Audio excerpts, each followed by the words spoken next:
안녕하세요, 대표님.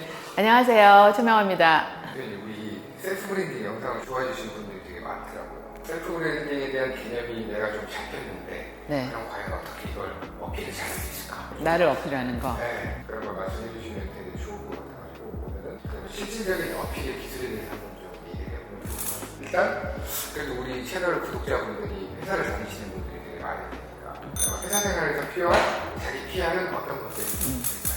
굉장히 중요하죠.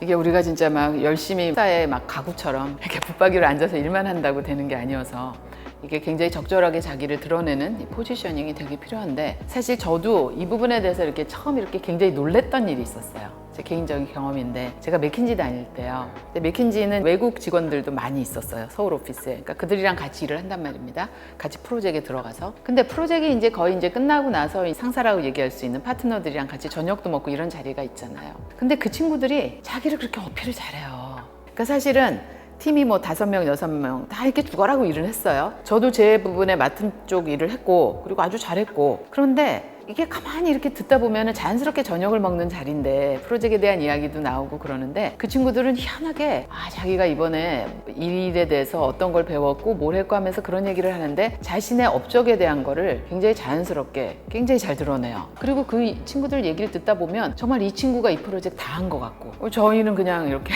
난 뭐 했지? 막 이런 생각도 들고. 근데 그 친구들이 어떻게 어필을 하나 제가 옆에서 가만히 관찰을 했는데 하나를 발견했어요. 숫자를 많이 써요. 이게 핵심이더라고요. 그러니까 저 같은 한국 친구들은 그냥 뭐 열심히 했고 재밌었고, 그리고 내가 성장했고, 뭐 클라이언트들도 뭐 이런 부분에서 굉장히 만족해 했고, 약간 추상적이에요. 그런데 그 친구들은 그런 부분에 대해서 굉장히 구체적인 숫자를 가지고 오면서 얘기를 해요. 예를 들어서 그래서 제가 한 뭐 그때 그 분석을 상무님이 그 다음에 뭐 주간 회의 때 2번 언급을 하셨다, 3번 이상 쓰셨다, 아니면은 이 결과를 가지고 뭐를 했는데 무슨 회의의 참석률이 뭐 몇 프로가 올랐다, 이런 식으로 뭔가 굉장히 구체적인 숫자들이 들어오니까 이게 객관성이라는 이런 잣대가 들어오는 거잖아요. 이 친구들은 꼭 어필을 한다는 느낌을 주는 게 아니라 결과에 대해서 굉장히 많은 숫자를 요모조모 쓰면서 얘기를 하다 보니까 이게 되게 묘하게 굉장히 자연스럽게 어필이 되는구나. 그때 그걸 깨달았어요. 그러니까 숫자를 근데 하려면 뭘 해야 되는지 아세요? 평소에 기록을 해야 돼요. 자기에 대해서 그냥 열심히 일만 하는 게 아니라 그때그때 약간 핸드폰 같은 데다가 일의 성과라는 부분을 약간 숫자를 찾아가지고 반드시 좀 기록을 많이 해놓으셔야 돼요. 그래서 내가 한 거에 대해서 팀장님이 어떤 표현을 써서 뭐 칭찬을 한 건지, 외부하고 어떤 컬래버레이션이 그전에는 2건밖에 없었는데 이걸로 5건으로 연결이 됐다라든지. 근데 그거는 막연히 열심히만 회사 생활 하다 보면 나중엔 기억할래도 기억이 안 나요, 잘. 근데 이걸 기록을 해놓는 친구들이 있더라고요. 결국은 그게 컨텐츠가 되고, 그게 나를 어필할 수 있는 객관성 있는 자료가 되고, 자료가 있으려면 숫자로 표현되면 확 그 신뢰도가 올라가고, 그게 있으려면 평소에 아주 기록을 꼼꼼히 해야 된다. 그런 조언 드리고 싶습니다. 저 회사 다닐 때도 이제 그렇게 했던 과장님들이라든지 팀장님들이 되게 승진이 빨랐던 것 같아요. 추상적으로 얘기하는 사람보다 얼마 성과가 냈습니다. 그게 약간 오글거릴 거예요. 뭐 그런 걸 뭐 이렇게 뭐 꼼꼼하게 뭐 언제 뭐 그걸 얘기를 하고 기록을 하고, 그렇게 생각하실 게 아닌 거죠. 회사라는 거는 누구나가 다 같은 목표를 향해서 가고 있는 거고, 이왕이면 내가 하는 일에 대해서 제대로 평가받는 게 중요하니까 우리 오글거리더라도 기록해서 한번 그렇게 얘기하는 습관을 한번 들여봅시다.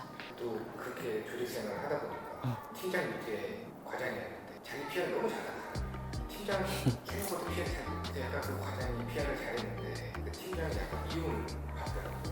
팀장의 미움을 받는다고요? 네, 그렇지. 이제 자기는 안 되는데. 자기는 안 되는. 그러면 믿지 않게 이렇게 어필을 할 수 있는 좀 방법이 있습니다. 나를 어필하려면은요, 일단은 내가 되게 좀 긍정적이고 되게 밝고 그런 사람이라는 좀 인식을 줘야 돼요. 그러려면 어떻게 해야 되냐면 남도 띄워줘야 돼요. 자기 어필을 하면서도 미움도 안 받고 그게 되게 마저 하고 가게 되는 친구들의 특징이 뭐냐면, 그러니까 우리가 크게 보면은 저는 마이너스적인 사람이 있고 약간 플러스적인 사람이 있는 것 같아요. 맞아요. 그러니까 이거를 어떤 작가들은 파괴적인 욕망과 그리고 상승적인 욕망 뭐 이렇게도 표현을 하더라고요. 근데 그 크게 보면 유형이 그런 것 같아요. 그러니까 어떠냐면은 어떤 사람들은 계속해서 나도 잘 되고 너도 잘 되는 약간 그런 분위기로 계속 이렇게 플러스의 어떤 삶을 살아가는 그걸 지향하는, 그러면 그 사람 곁에는 사람들이 모일 수밖에 없고 그 사람의 말에 언젠간 귀를 기울일 수밖에 없고. 근데 반대로 뭔가 약간 좀 마이너스적인, 그러니까 단절하고 뭔가 차단하고 아닌 부분을 찾아내는 거에 더 민감하고, 뭔지 그 친구는 뭔가 이렇게 플러스냐 마이너스냐라고 봤을 때 마이너스 쪽에 옮겨놓고 싶은 사람이 있단 말입니다. 근데 나를 잘 어필하려면은요, 이게 같이 플러스가 돼야 돼요. 팀원들도 띄워주고 적절히 남들이 못 찾는 그 사람의 어떤 그런 부분도 내가 좀 먼저 얘기해 줄 수 있는 그런 모습을 보이는 신뢰를 얻고 있으면 나를 성과를 어필하는 거에도 전혀 사실은 부담이 없어요. 저 사람은 원래 남에 대해서도 그렇고 자신에 대해서도 그렇고 되게 적극적이고 어떤 플러스적이고 낙관적이고 그러한 사람이구나, 그렇게 가야 되는 거죠. 이게 뚱하게 있고 맨날 그러니까 뭐든지 크리틱하게만 보던 사람이 갑자기 또 자기 얘기할 때는 그런데 말입니다. 저는요 뭐 3%에 뭐를 냈고요 이러면 그게 들어오겠습니까? 저도 공감되는 부분이 부장이나 팀장을 데리고 있어가지고 그런 친구들이 자기 어필 너무 하는 거예요. 저는 눈에 훤히 보이는데 이걸 하기 위해서 오히려 뭐 대리나 과장급들이 엄청 고생을 하고 얘는 숟가락을 얹은 것 같은데 자기가 했다는 식으로 약간 얘기를 하는 거죠. 그런 걸 보면 아 쟤는 왜 저렇게 어필을 하지? 내가 과연 쟤를 믿을 수 있나? 라는 뭐 그런 경감도 되게 많이 생기더라고요. 맞아요. 그건 되게 얕은 수예요. 그래서 그래요. 그 남을 띄워주세요. 띄워주고 그 판 위에서 자신을 딱 어필을 하면은 굉장한 신뢰가 있습니다. 그런데 자기 PR이라는 게 한국 기업과 미국 기업은 이렇게 PR하는 방법이 다르다고 하는 것도 좀 있나요? 방법이 다르다는 것보다도 어쨌든 기회는 다른 건 맞아요. 제가 외국 기업도 다니고 한국 기업에서도 오랫동안 몸을 담았고 보면은 한국 기업은 사실 그걸 제대로 할 기회가 별로 없어요. 저희가 이제 물론 연말에 이제 인사고가 때문에 상급자랑 앉아서 면담이라는 걸 하는데 그게 사실은 굉장히 형식적이에요. 왜냐하면 우리나라는 일단은 이게 가장 중요한 게 연봉 체계인데 연봉 체계가 굉장히 경직되어 있지 않습니까? 대리 2년 차. 저는 그 연봉이 어느 정도 정해져 있기 때문에 사실 그 안에서의 어떤 오르고 내림이 별로 없으니까 사람들이 나를 좀 부각시키고 거기에 따라서 내 팀장하고 연말에 하는 면담이 나한테 얼만큼 중요하느냐 보면은 그렇게 중요하지가 않은 거예요. 그냥 형식적인 거가 될 수도 있고 뭐 뻔한 얘기가 될 수도 있고. 근데 외국 기업은 안 그래요. 외국 기업은 일단 연봉이나 호봉 체계가 훨씬 더 플렉서블하고 이 차이가 많기 때문에 입사 3년 차지만 굉장히 달라요. 들어올 때부터 달랐고. 그러니까는 나를 얼만큼 어필하고 나에 대해서 어떤 스토리를 가져가느냐 이게 굉장히 중요해지죠. 그래서 외국 기업 같은 경우에는 연말에 아니면은 뭐 중간에도 팀장이랑 그런 뭐 면담을 한다. 이게 상당히 중요한 거예요. 자신의 연봉이랑도 연관되고 승진이랑도 연관되고. 그러니까는 자신에 대해서 평소에 어떤 각을 가지고 얘기를 해야 될지, 나의 포지셔닝이 뭔지 이런 부분에 대해서 더 신경을 쓰고 더 적극적이죠. 그럼 내가 약간 자기 PR을 잘하다 보면 외국인 기업을 해야 되죠. 외국에서 생활할 때 도움이 많이 될 수 있긴 하네요. 그럼요. 다르죠.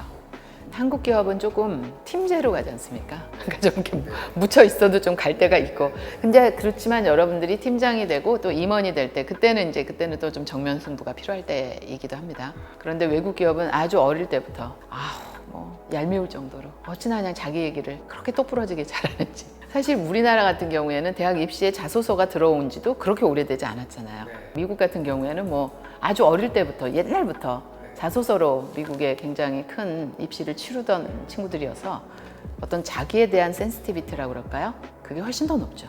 우리나라가 조금 그렇게 기업의 구조적인 문제도 좀 있는 거예요. 가장 중요한 구조적인 문제가 연봉체계.